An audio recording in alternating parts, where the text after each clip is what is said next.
The PGA Tour may have now driven straight into its very own bunker. 5 major champions are allegedly pushing for an emergency meeting after details of secret A-list dividends circulated behind the scenes. Do the stars deserve a bigger slice, or has golf finally turned its leaderboard into a private bank account? Consider the irony. The tour spent years preaching loyalty, merit, and earning every shot, yet its richest names could now be rewarded before a player reaches the first tee. Meanwhile, golfers fighting around 70 in the FedEx Cup still carry caddies, travel bills, and families, while wondering whether the real cut was made in a boardroom. This isn't only about bonus money, it is about who owns golf's future and who gets treated as baggage. Hit subscribe right now because we are unpacking the alleged revolt, the hidden payout structure, and why this meeting could split the locker room. To understand why this story has become explosive, we have to go back to the deal that was supposed to bring peace. In 2024, Strategic Sports Group invested an initial $1.5 billion into PGA Tour Enterprises, the commercial company created to drive the tour's business. Players were not merely promised bigger purses, they were offered ownership through equity grants, meaning their financial reward could grow if the business became more valuable. At first, that sounded almost perfect. Stay loyal, help build the product, and receive a share of the future. After LIV Golf had thrown giant contracts around like free-range balls, the PGA Tour finally had a weapon that did not involve another speech about tradition. Loyalty would no longer be rewarded with a handshake and a parking pass. It would come with a stake in the company. However, the first grants immediately created awkward questions. Hundreds of players received equity, but the value was not divided equally. Career success, recent performance, and commercial impact all influenced the awards. In plain English, trophies mattered, current form mattered, and being famous mattered. That last part is where the rough starts getting thick. For 2026, the tour expanded the program again. The top 50 players in the FedEx Cup after the BMW Championship are set to receive recurring grants awarded in April 2027. Officials presented that change as a more direct link between performance and ownership. Play well, reach the top 50, and earn a piece of the enterprise. Simple enough, right?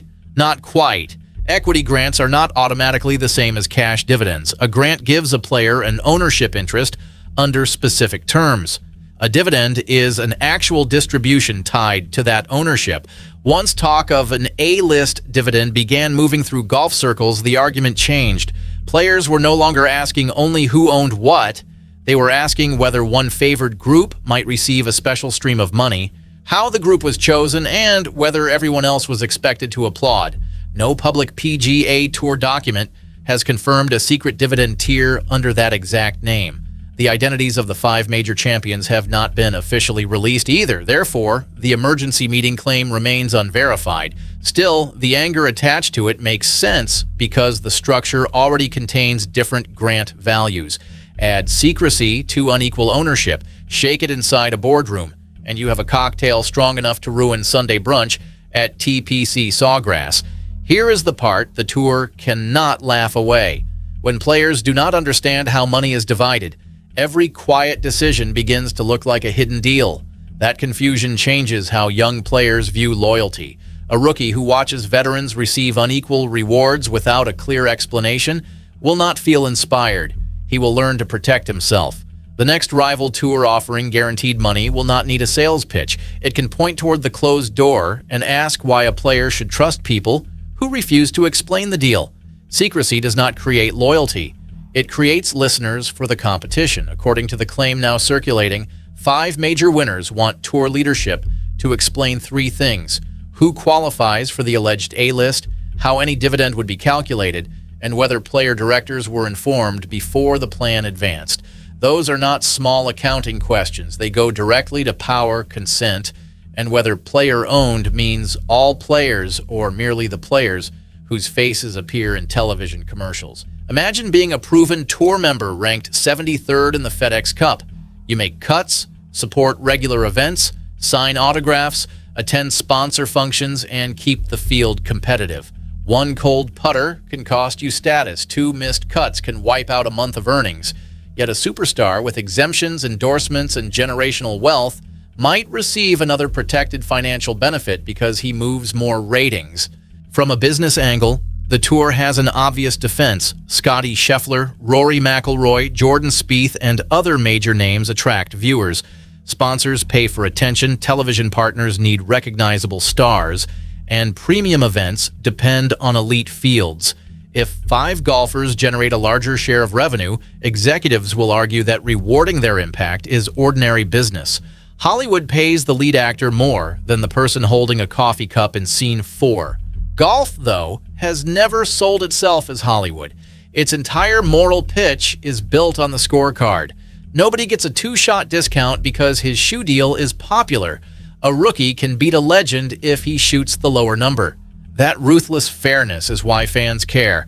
Once off-course fame creates a separate money lane. The tour risks telling members that competition matters until marketing enters the room wearing loafers. The alleged 5 champions are not necessarily fighting against star rewards. Their objection may be the secrecy and the lack of clear approval. A transparent bonus formula can be debated. A private category with unclear access feels different. Even wealthy champions understand that today's special club can become tomorrow's weapon.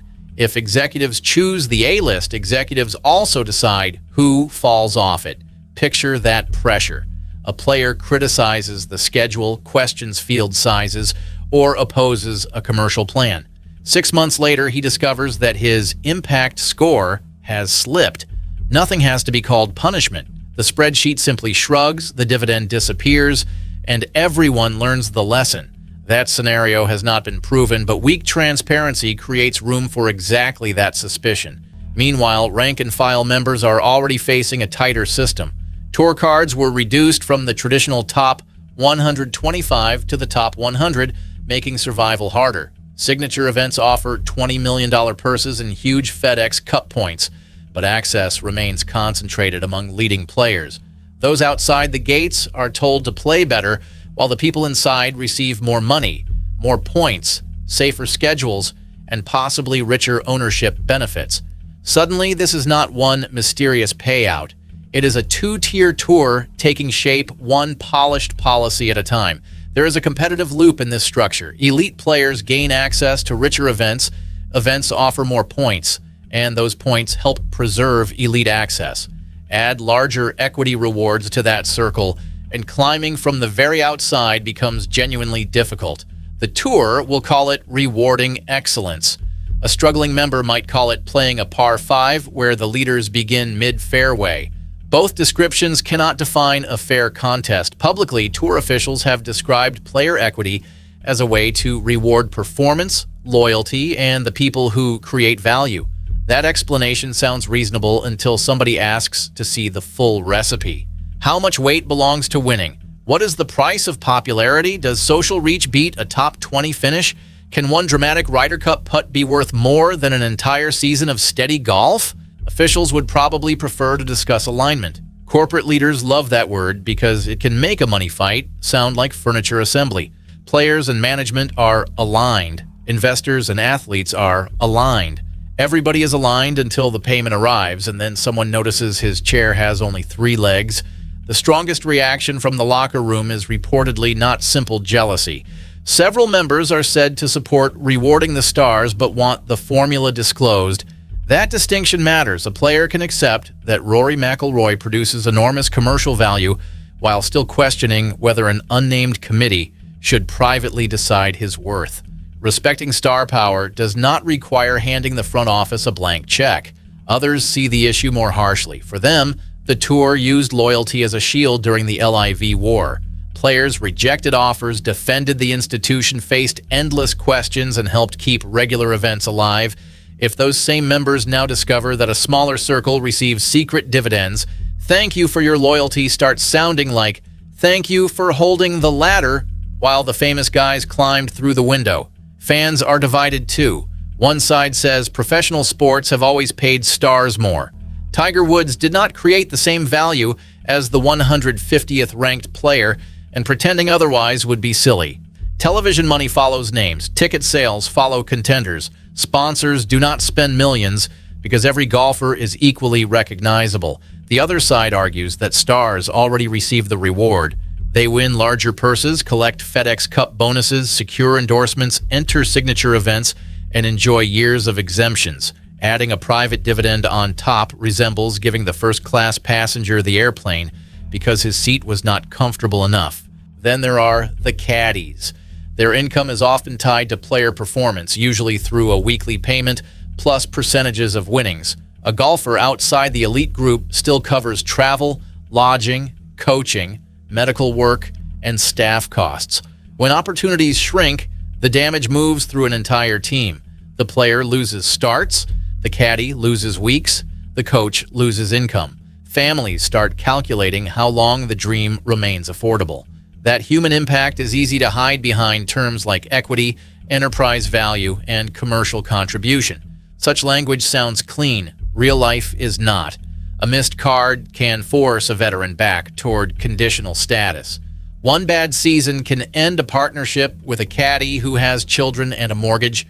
Golf's economic pyramid does not stop at the man holding the club. So before anyone dismisses this alleged meeting as 5 rich golfers complaining about money, remember what they are challenging: a system that could decide whose career is valuable before the next score is posted.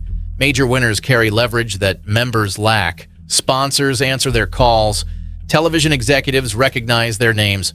Fans repeat their complaints. When champions demand a meeting, doors often unlock. That power can help the whole membership if they use it to demand transparency.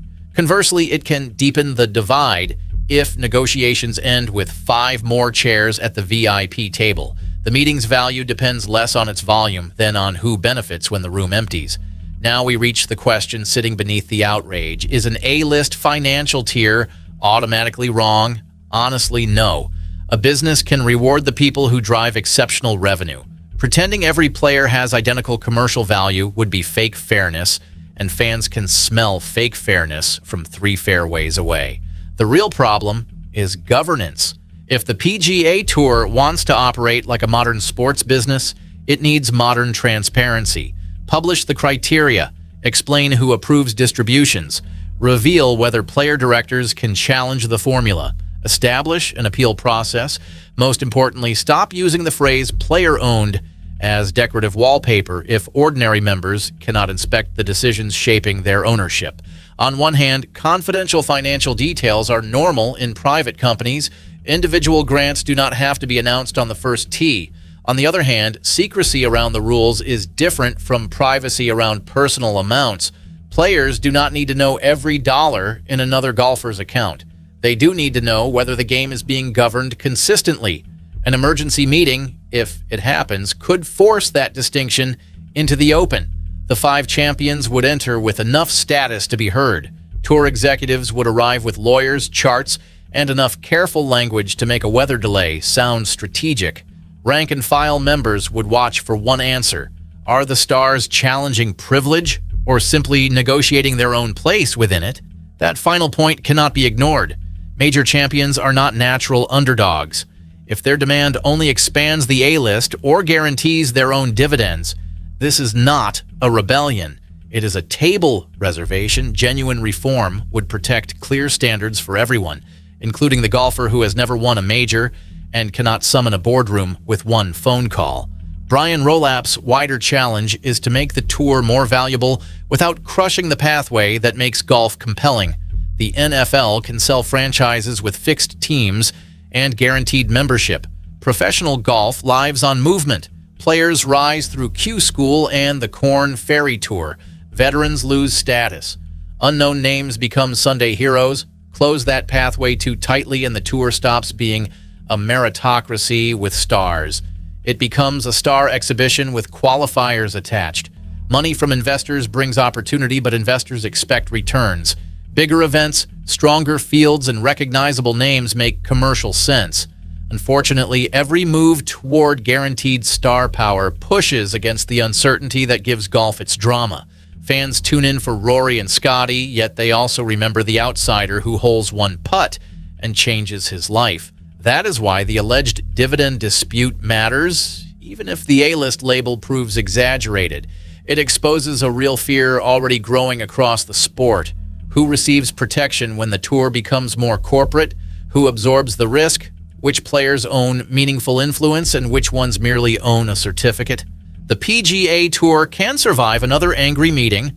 What it cannot survive forever is asking players to trust a system they are not allowed to see. A solution would not require revealing bank statements. The tour could publish the categories, weighting, oversight process, and timing of distributions. Review could prevent commercial rankings from becoming political tools. Player representatives from outside the top 50 could receive a voice. None of that would stop stars from earning more. Instead, it would show every member the map when their destinations differ. Fairness does not demand equal checks. It demands clearly visible rules. 5 major champions may be preparing to force answers, but the final verdict belongs to the structure they expose. If the alleged A-list rewards performance through clear rules, show the rules. Should it favor famous insiders through private decisions, then the tour has created the exact closed shop it once accused its rivals of building. Now I want your verdict. Should golf's biggest stars receive special dividends because they generate more money? Or should every ownership reward be tied to results on the course? Drop your opinion in the comments, hit like, and subscribe so you do not miss the next update, because this fight over golf's money, power, and future is only reaching the first tee.